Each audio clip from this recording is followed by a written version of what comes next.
আল্লাহ তাআলা বললেন তোমাদের নিজেদেরকে বাঁচাও। ইহফাজু আনফুসাকুম, তোমাদের নিজেদেরকে হেফাজত করো, তোমাদের নিজেদেরকে তোমরা রক্ষা করো। 2 নম্বরে আল্লাহ তাআলা বললেন ওয়া আহলিকুম, তোমাদের পরিবার, তোমাদের পরিজন, তোমাদের সন্তান, তোমাদের বিবি, তোমাদের বাচ্চা, তোমাদের অধীনস্থ যারা আছে এদেরকেও তোমরা বাঁচাও।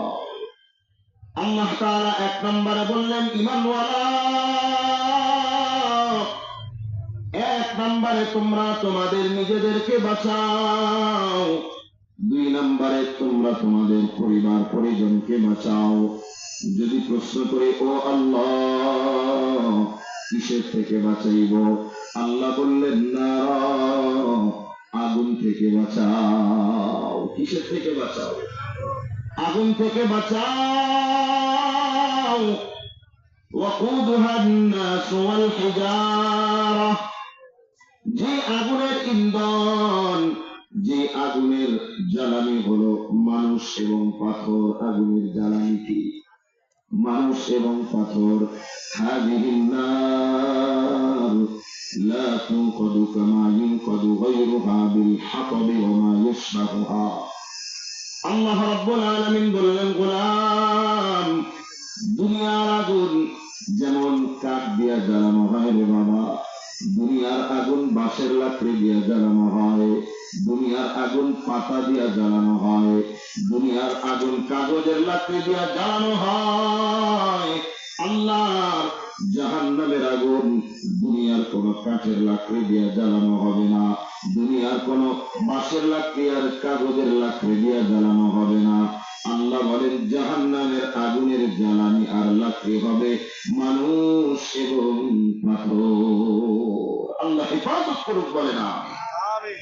আল্লাহ তাআলা বললেন ওই জাহান্নাম থেকে তোমাদের নিজেদেরকে বাঁচাও এবং তোমাদের পরিবার পরিজনকে বাঁচাও, কারণ ওই জাহান্নামের আগুন সহ্য করার ক্ষমতা বান্দা তোমার নাই, ওই জাহান্নামের আগুন সহ্য করার ক্ষমতা তোমার সন্তানেরও নাই, কারণ দুনিয়ার আগুনেই তো তোমরা জ্বলতে পারো না। কি বলেন, দুনিয়ার আগুনে আঙ্গুল দেয়া যায় নাকি? যায়। মোমবাতির আগুনে কয় মিনিট আঙ্গুল রাখতে পারবেন? কয় সেকেন্ড রাখা যাবে? 1 সেকেন্ড। দুনিয়ার আগুনের মধ্যে আঙ্গুল ধরে রাখা যায় না। আল্লাহ তাআলা বললেন গোলাম, দুনিয়ার আগুনে 1 সেকেন্ড তুমি আঙ্গুলটা ধরে রাখতে পারো না। নবী বলেন জাহান্নামের আগুন দুনিয়ার আগুনের চাইতে আরো 69 গুণ বেশি পাওয়ারের আগুন। ওই আগুনে কেমন করে তুমি তোমার শরীরটাকে জ্বলতে দিবা? দুনিয়ার আগুন শরীরে যদি লাগে, ভালো করে যদি জ্বলে, শরীরের চামড়া থাকে, চামড়া পুড়ে একেবারে খসে যায়। শরীরের যেখানে আগুন লাগে, আগুন তো দূরের কথা, কিছুদিন আগে একটা মাদ্রাসার হিফজুল কোরআন বিভাগ থেকে ছাত্রটা হাফেজ হয়েছে, কিতাবখানায় 1ম বৎসর পড়তেছে, ভালো ছাত্র। বোর্ডিং এ খানা আনার জন্য যখন সিরিয়ালে গেলেন, হঠাৎ করে মাথা ঘুরাইয়া গরম ডালের ভেতরে তার মুখটা পড়ে গেছে। গরম ডালের পাতিলার মধ্যে মুখটা পড়ে গেছে। যতটুকু মুখে গরম ডালটা লাগছে, অতটুকু পরিমাণ চামড়াটা একেবারে গলে গেছে। হাসপাতালে দেখার জন্য গিয়েছিলাম, চোখের পানি ধরে রাখতে পারি নাই বাবা। তাহলে দুনিয়ার আগুনে যদি মানুষের চামড়া গলে যায়, জাহান্নামের আগুন দুনিয়ার আগুনের চাইতে আরো 69 গুণ বেশি পাওয়ারের আগুন। দুনিয়ার আগুন সহ্য করার ক্ষমতা আমাদের নাই, তাহলে জাহান্নামের আগুন সহ্য করার ক্ষমতা কারো আছে নাকি? জাহান্নামের আগুন এত পাওয়ারের আগুন। আল্লাহ রাব্বুল আলামিন বলেন গোলাম, ফাল্লাযীনা কাফারু কুত্তিআত লাহুম সিয়াবুম মিন নার ইউসাব্বু মিন ফাওকি রুউসিহিমুল হামীম। জাহান্নামের মধ্যে জাহান্নামীদেরকে আগুনের পোশাক পরাইয়া দেয়া হবে। মাথার উপর থেকে জাহান্নামের ফুটন্ত গরম পানিগুলো ঢালা হবে। ইউসহারু বিহি মা ফি বুতুনিহিম ওয়াল জুলুদ, যে পানিগুলোর কারণে বান্দার মাথা দিয়া পানি ঢালবে, চামড়াগুলো গলে যাবে, বান্দার পেটের ভেতরে যা আছে সবগুলো গলে শেষ হয়ে যাবে। অনেকের মনে প্রশ্ন হতে পারে, তাহলে তো গলেই গেল, গললে কি আর মানুষ বাঁচে নাকি? কি বলেন, বাঁচে? চামড়াও যদি গলে যায়, পেটের ভেতরে যা আসে তাও যদি বাবা গলে যায়, তাহলে তো মানুষ বাঁচে না। তাহলে জাহান্নামের মধ্যে যখন চামড়া গুলো গলে যাবে, পেটের ভেতরে যা আছে তাও যদি গলে যায়, তাহলে তো মানুষ মরেই যাবে। আল্লাহ রাব্বুল আলামিন বলেন, গোলাম, দুনিয়ার মধ্যে নাফরমানি আমি আল্লাহর কম করো নাই, দুনিয়ার মধ্যে আমি আল্লাহ তাআলার নিষেধ অমান্য কম করো নাই, আমি আল্লাহর আদেশগুলো মানো নাই, আমি আল্লাহ তাআলার নিষেধগুলো পরিত্যাগ করো নাই। জাহান্নামের মধ্যে আগুন লাগলে পরে তোমার চামড়া গলে যাবে আর মরে যাবা, এমনটা ধারণা করার কোনো কারণ নাই।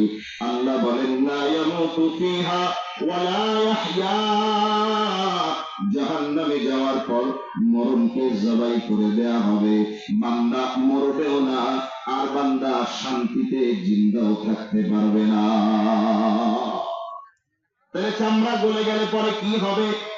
আল্লাহ তাআলা সেই কথা কোরআনে কারীমের মধ্যে জানায়া দিলেন, কুল্লামা নাদিজাত জুলুদুহুম বাদদালনাহুম জুলুদান গায়রাহা লিয়াযুকুল আযাব ইন্নাল্লাহা কানা আজিজান হাকীমা।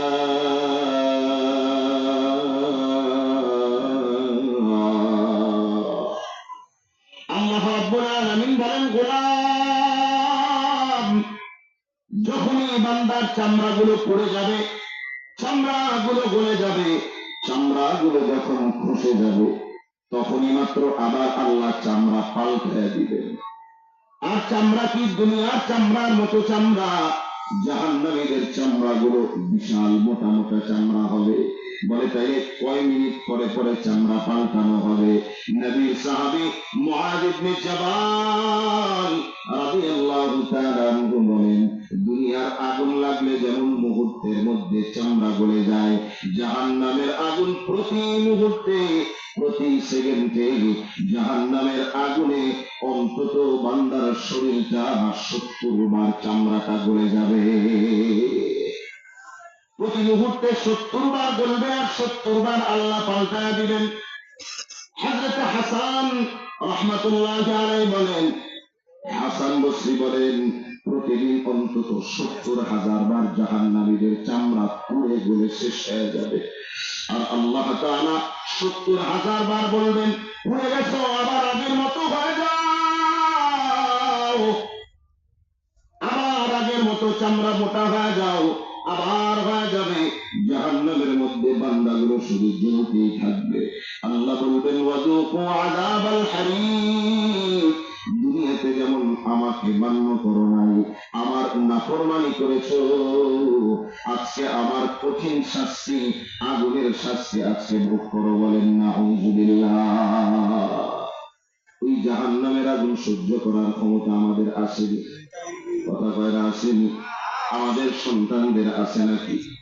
এই জন্য আল্লাহ তাআলা বললেন, গোলাম, কু আনফুসাকুম ওয়া আহলিকুম নারা, তোমরা তোমাদেরকে জাহান্নামের আগুন থেকে বাঁচাও, তোমরা তোমাদের পরিবার পরিজনকে আল্লাহর জাহান্নামের আগুন থেকে বাঁচাও। বলে, কেমনে বাঁচাইব?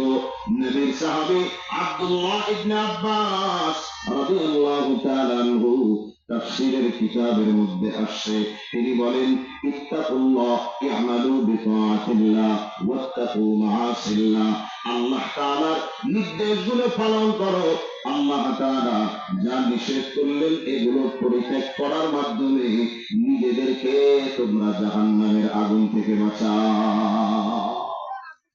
আল্লাহ তাআলা বললেন, আকিমুস সালাহ ওয়াতুজ যাকাত,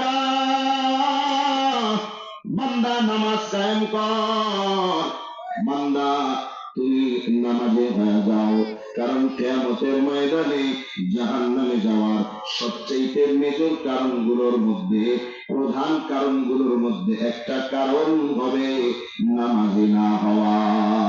কি না হওয়া? কথা বলে না, কি না হওয়া? في جنات يتساءلون عن المجرمين ما سلككم في سقر قالوا لم نك من المصلين। জান্নাতীরা যখন জান্নাতে চলে যাবে, জাহান্নামীরা জাহান্নামে চলে যাবে, আল্লাহ তাআলা জান্নাতীদের সাথে জাহান্নামীদের কতক্ষণের ব্যবস্থা করে দিবেন, মাঝখানের পর্দাটাকে উঠায়া দিবেন। জান্নাতী বান্দারা তাকায় দেখবে একই এলাকার নিজের অনেক বন্ধু, নিজের অনেক আত্মীয় স্বজন, নিজের অনেক প্রিয়জনেরা জাহান্নামের আগুনের মধ্যে জ্বলতেছে। তারা জিজ্ঞেস করবে, মা সালাকাকুম ফি সাকার, ও ভাইরা, কোন জিনিস আছে, কেন তোমরা জাহান্নামের মধ্যে গেলা? একই এলাকায় আমরা ছিলাম, আমিও কুড়িগ্রামের মানুষ, আমার বাড়িও উলিপুর ছিল, তোমার বাড়িও বাবা উলিপুর, তাইলে আমাকে আল্লাহ জান্নাত দিল, তুমি কেন জাহান্নামে গেলা? তোমার জাহান্নামে যাওয়ার কারণটা কি? বান্দা তখন ডেকে বলবে, লাম নাকু মিনাল মুসাল্লিন, তুমি দুনিয়াতে নামাজ পড়েছো, কিন্তু আমি বড় কপাল পোড়া, দুনিয়ার মধ্যে আমি মুসল্লি হই নাই। কি হই নাই? কথা বলে না, কি হই নাই? মুসল্লি কাকে বলা হয়? জুমার দিন, সপ্তাহে একদিন জুমার নামাজ পড়লেই তাকে মুসল্লি বলা হয়। হ্যাঁ, মানুষ একজন মারা গেলে শুধু খাতের নামাজ, জানাজার নামাজ পড়লে তাকে মুসল্লি বলা হয়। এমন ইমানদার মনে হয় কুড়িগ্রামের মধ্যে নাই, যারা সপ্তাহে শুধু একদিন মসজিদে যায়, আছে নাকি? যারা সপ্তাহে একদিন যাওয়ার সুযোগ পায় না, মন চাইলে মাঝে মাঝে দু একটা জুমা আদায় করে। আবার কিছু মানুষ আছে বৎসরে শুধু ঈদের নামাজে যায়। কি বলেন, আছে না নাই? আবার অনেকে আছে ফজর পড়ে না, কোন রকম যোহর আসর মাগরিব এশা চালা দেয়। আল্লাহ তাআলা বলেন, লাম নাকু মিনাল মুসাল্লিন, মুসল্লি হওয়া লাগবে। আর মুসল্লি তাকেই বলা হয় যে ব্যক্তি ইকামাতুস সালাহ করে, নামাজ সেদে কায়েম করে, 5 ওয়াক্ত নামাজ সময় মতো আদায় করে নেয়। আবার 5 ওয়াক্ত নামাজকে সহি শুদ্ধ রূপে যেভাবে আদায় করা দরকার সেইভাবে আদায় করে নেয়। নামাজের মধ্যে আবার অনেক কোয়ালিটি আছে। কি বলেন, আছে না নেই? আল্লাহর নবী একদিন বললেন, আসওয়াউস সারিকাতিল্লাযী ইয়াসরিকু সালাতাহু, সবচাইতে মন্দ চোর, সবচাইতে বড় চোর হইল যে নামাজের মধ্যে চুরি করে। কোথায় চুরি করে? সাহাবায়ে কেরাম বললেন, ক্বালু কাইফা ইয়াসরিকু সালাতাহু, নামাজে আবার কেমনে চুরি করে? আল্লাহর নবী বললেন, লা ইয়াতিম্মু রুকুআহা ওয়ালা সুজুদাহা, নামাজের সিজদাকে পরিপূর্ণ করে না, নামাজের রুকুটাকে পরিপূর্ণরূপে আদায় করে না। কোন রকম মুরগির ঠোকরের মতো সিজদা দেয়, আসেনি? 2 রাকাত নামাজ পড়তে 2 মিনিট সময় লাগে না। ইমাম সাহেব লম্বা কেরাত পড়লে আবার চায়ের দোকানে বদনাম বলে, আসেনি এরকম নামাজি? হায় হায়! আল্লাহর নবীর কাছে একজন সাহাবী, নবীজি মসজিদে নববীতে বসা, একজন সাহাবী আসলেন, নামাজ আদায় করলেন।